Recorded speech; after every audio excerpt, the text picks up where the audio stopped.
Hamıya salamlar. Mən Bəxtiyar Rüstəm. Öz YouTube kanalımda hamınızı salamlayıram. Bir xeyli vaxtdır ki, YouTube kanalında videolar paylaşmıram.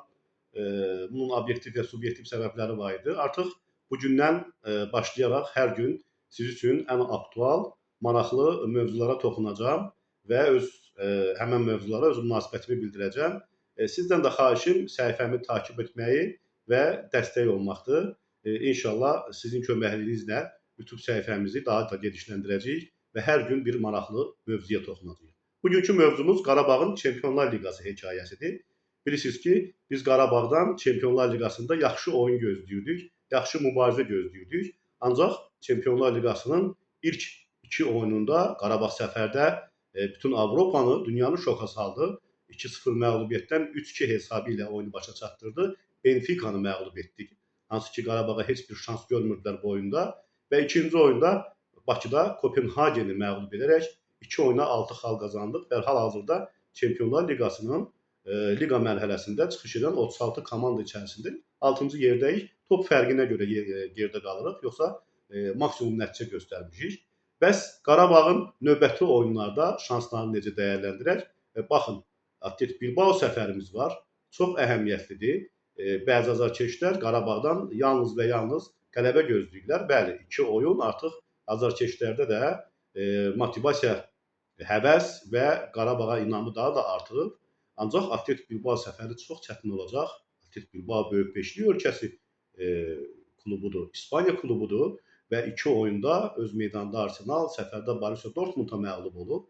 Onların da hökmən xala ehtiyacları var. Artıq digər tərəfdən də artıq onlar Qarabağa yuxarıdan aşağı baxmayacaqlar. Benfica baxdığı kimi 2 oyunda 2 qələbə qazanmış bir Qarabağ qəbul edirlər öz meydanlarında və kifayət qədər çətin oyun olacaq. Eyni zamanda onların bir zədəli futbolçuları var idi, ulduz futbolçuları Nico Williams. O da sağalıb komandaya qoşulub. Bəzi əskikləri var. Niyə ki, Williams zədəlidir, var. Onların da zədəli futbolçuları var. Qarabağda Yankovic zədəli idi, artıq komandaya qoşulubdur. Çətin oyun olacağı gözlənilir. Qarabağ əgər burada xallar və xalla geri dönə bilsə, təbii ki, 24-lüyə, play-offa qalmaq uğrunda çox böyük addımlar atmış olacaq. Hal-hazırda Qarabağın 24-lüyə qalma şansı 67%-dir. İnanın ki, bir bərabərliyə bizim şanslarımız 75%-ə qədər qalxacaq. Bir qələbəyə 90% biz artıq 24-lüyə düşmə ehtimalımız olacaq.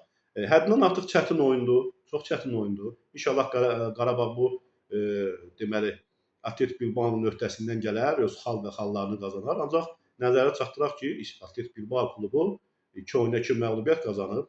Bütün ümidlərini Qarabağla oyuna saxlayıbdır. Qarabağdan 3 xal almaq istəyir. Eyni zamanda Qarabağ qarşısında uğursuzluq olarsa, komandanın baş məşqçisi Valverde'nin də öz postundan getmə imkanı var. Eyni zamanda Bilbao azarkeşləri bilirsiniz ki, çox möhtəşəm azarkeşlərdir və onlar komandalarından ancaq qələbə gözləyirlər. Bu oyuna 3 xalla baxırlar.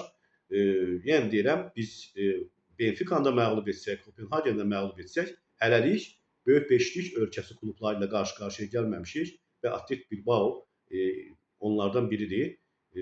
Kifayət qədər çətin oyundur. Oyunun hər başı var, yəni oyunda qələbə də ola bilər, məğlubiyyət də, bərabərlik də. Ümid edək ki, Qarabağ öz möhtəşəm oyunundan növbəti xal və xallarını qazanacaq.